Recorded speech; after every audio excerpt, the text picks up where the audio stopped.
And where do we stand? Not only with the No Kings protest, but with the government shutdown. Are they tied in together? Are Democrats going to capitulate by this weekend, or at least early next week, to start reopening up the government? Donald Trump has had a huge opportunity, and he has stopped them at every track for them to try and gain momentum, which, again, just like to use the same analogy and to continue to feed off this, we have the Democrats. We need attention. We want to be the center of attention, and we want to control the dialogue and the narrative.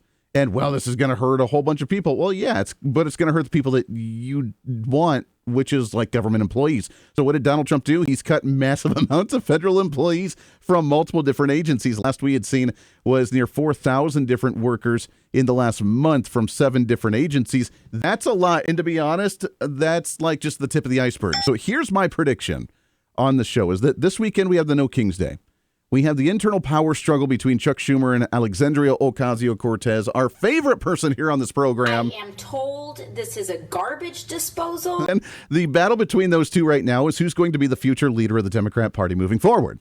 So they're still squabbling about that, but they realize the longer that they go here, it's not actually helping their agenda. It's actually harming what they want to do more so.